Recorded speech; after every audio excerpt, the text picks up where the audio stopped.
श्री राम सज्जनों, आज हम बता रहे हैं कि प्रदोष व्रत क्या होता है। बहुत से लोग प्रदोष के व्रत की इच्छा करते हैं और इसके विधान को जानना चाहते हैं।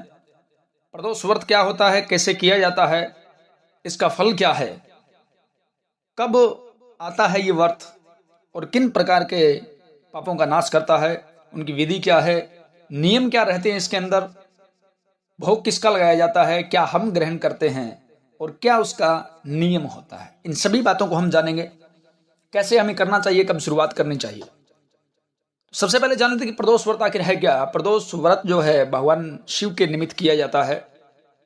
अलग अलग दोषों की निवृत्ति के लिए हम प्रदोष व्रत करते हैं। हर माह की त्रयोदशी को यह व्रत आता है। प्रदोष काल का समय वो होता है जब प्रदोष काल में त्रयोदशी हो, तभी प्रदोष व्रत होता है। प्रदोष काल कौन सा होता है? प्रदोष का समय होता है सूर्यास्त से 45 मिनट पहले और सूर्यास्त के 45 मिनट बाद। इतने समय में अगर त्रयोदशी पड़ती हो, यानी या तो त्रयोदशी की शुरुआत हुई हो, इस समय के अंदर, जैसे कई बार ये व्रत द्वादशी में आ जाता है, क्योंकि त्रयोदशी की जो शुरुआत है वो सूर्यास्त से 45 मिनट पहले हो जाती है, तब ये माना जाता है प्रदोष काल, जो कि अति शुद्ध समय होता है और भगवान शिव के उपासना के लिए श्रेष्ठ समय माना जाता है त्रयोदशी को। त्रयोदशी जो तिथि है उसके देवता भगवान शिव है, इसलिए इसकी विशेष महिमा बन जाती है। प्रदोष काल में की गई पूजा अक्षय होती है और उसका बहुत पुण्य होता है। तो प्रदोष काल में आप इस व्रत को कर सकते हैं। भगवान शिव का पूजन होता है प्रदोष काल में। विधि की या नियमों की अगर हम बात करें तो शिव प्रदोष काल में शिव की पूजा किए बगैर आप भोजन ना करें। व्रत के समय हमें अन्न, नमक और मिर्च का त्याग करना चाहिए। शिव की पूजा के लिए जो सामग्री होती है, अबीर, गुलाल, चंदन, काले तिल, फूल, धतूरा, बेलपत्र, समी, जनेऊ, कलावा, दीपक, कपूर और भस्मे, इन सब चीजों को आप पहले से तैयार रखें। शिव की उपासना के लिए शिवलिंग आप जो भी इच्छा अनुसार रख सकते हैं। स्फटिक का हो या मिट्टी का शिवलिंग भी आप निर्मित कर सकते हैं। सूर्योदय से पहले आप उठ जाएं और सफेद वस्त्र धारण करें। एक वेदी बना ले रंगीन, ना बनाए तो भी आप किसी पात्र के अंदर ये कर सकते हैं, लेकिन अगर वेदी बनाए मिट्टी की तो उस पर आप रंगों से रंगोली बना सकते हैं। उत्तर या पूर्व की ओर मुख करके आप शिव पूजन करें और षोडशोपचार पूजन आप भगवान शिव का करें। नैवेद्य के अंदर आप सत्तू, घी और शक्कर का भोग लगा सकते हैं। 8 दिशाओं के 8 दीपक आप कर सकते हैं, नहीं तो एक दीपक भी आप जला सकते हैं। नंदी जी को आप जल और दुर्वा दें खिलाने के लिए। अगर हमारे पड़ोस में है तो आप उसको दे सकते हैं और नहीं तो उसके निमित्त दुर्वा और जल का भोग लगाएं। शिव, पार्वती और नंदी से आप प्रार्थना करें। और यह व्रत जो है ये खंडित नहीं होता है।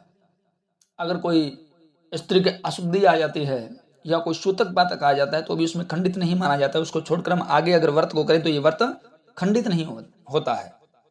शिव की हम मानस पूजा भी कर सकते हैं। मानस पूजा का स्तोत्र भी हमने एक वीडियो के अंदर दिया हुआ है, जिसका लिंक हम आई बटन में डाल देंगे।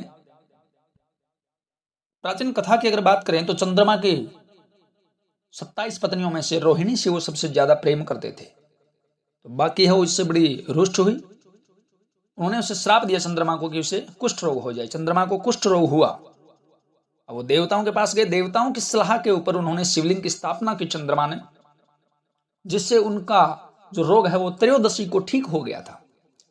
अब चंद्रमा का एक नाम सोम भी है, इसलिए उनका नाम सोमनाथ भी पड़ा, जहां शिवलिंग की स्थापना है। इस प्रकार ये प्राचीन कथा है कि 6 रोग को ठीक किया गया था। निर्णय सिंधु और धर्म सिंधु में ये कहा गया है व्रत की विधि के बारे में कि व्रत के दिन आप क्रोध ना करें, झूठ ना बोलें, स्त्री संग ना करें, दिन में ना सोएं और भोजन ना करें। अगर ऐसा हो जाता है गलती से तो 3 दिन भोजन न करके और आप त्रयोदशी करें, तब इसकी वो है क्षमा याचना होती है, इसका निवारण होता है। और स्थापना में आप ये कर सकते हैं कि आप एक दिन पहले गणेश जी की स्थापना करें। अगर आप शिव परिवार की स्थापना करते हैं, एक दिन पहले गणेश जी की स्थापना करें, दूसरे दिन शिवलिंग की स्थापना करें।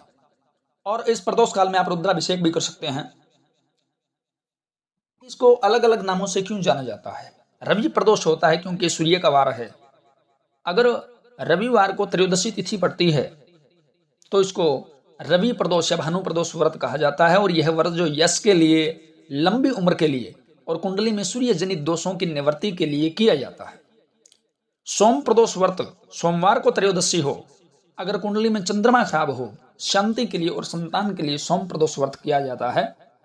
और कहते हैं कि रविवार को शिव जी बेलपत्र के पेड़ पर निवास करते हैं, इसलिए उसका वहां महत्व अधिक होता है। सोमवार को कैलाश पर्वत पर उनका निवास माना गया है। भौम प्रदोष व्रत जब मंगलवार को त्रयोदशी तिथि पड़ती है तब इसको भौम प्रदोष व्रत कहा जाता है। कुंडली में अगर मंगल खराब हो, किसी का स्वास्थ्य खराब हो, कर्ज की विमुक्ति के लिए, रोग की मुक्ति के लिए भौम प्रदोष व्रत किया जाता है। और इस त्रयोदशी को शिव जो है वो काशी में निवास करते हैं।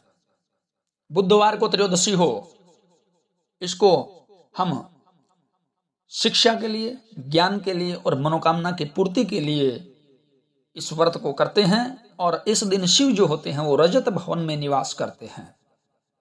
गुरुवार को त्रयोदशी अगर पड़ रही हो तो पितरों के निमित्त इस व्रत को हमारे पापों की निवृत्ति के लिए, शत्रु के विनाश के लिए, खतरों से रक्षा के लिए गुरुवार की त्रयोदशी का व्रत किया जाता है। और इस दिन गंगा के स्थल पर शिव निवास करते हैं। शुक्रवार की बात करें तो शुक्रवार को सौभाग्य की प्राप्ति के लिए, सुख की प्राप्ति के लिए, धन की प्राप्ति के लिए शुक्रवार की त्रयोदशी का व्रत किया जाता है। और इस दिन जो शिव है वो नीलकंठ पर निवास करते हैं, ऐसा शिव महापुराण में कहा गया है। शनिवार को अगर त्रयोदशी है तो पुत्र प्राप्ति के लिए, अपने पद की उन्नति के लिए, शनि जनित दोषों की निवृत्ति के लिए इस व्रत को किया जाता है। इसको शनि प्रदोष व्रत बोलते हैं। इसकी बड़ी महिमा है। और इस दिन भगवान शिव का जो निवास है वो सम्मी के वृक्ष के नीचे माना जाता है, खेजड़ी के वृक्ष के नीचे माना जाता है। व्रत आप क्या करें, आप 11 व्रत कर सकते हैं। 1 वर्ष का आप संकल्प कर सकते हैं कि 1 वर्ष तक मैं इन व्रत को करूंगा, त्रयोदशी, सभी त्रयोदशी को करूंगा, तो आपकी मनोकामना की पूर्ति अवश्य होती है। अवश्य त्रयोदशी के ऊपर प्रदोष काल के अंदर शिव परिवार की स्थापना करें। बेलपत्र के नीचे अगर हम पूजन करते हैं, बेलपत्र के अगर समीप हो शिवलिंग, तो उसका बहुत फल मिलता है, अनंत गुना फल मिलता है। बेलपत्र हम अर्पण भी करते हैं और वहां पर शिव की परिवार की स्थापना भी कर सकते हैं। लिंगाष्टम का पाठ कर सकते हैं, वो श्रेष्ठ रहता है। शिव मानस पूजा कर सकते हैं, शिव महिमन स्तोत्र का पाठ हम कर सकते हैं। और वो कैसे करते हैं इसकी विधि भी हम आगे डालने का प्रयास करेंगे। तो अति उत्तम महात्म्य वाला व्रत है त्रयोदशी का जो व्रत है, जिसको प्रदोष व्रत कहते हैं। और कुछ आपने अगर पूछना हो तो कमेंट बॉक्स में आप पूछ सकते हैं। जय शिव, जय श्री राम।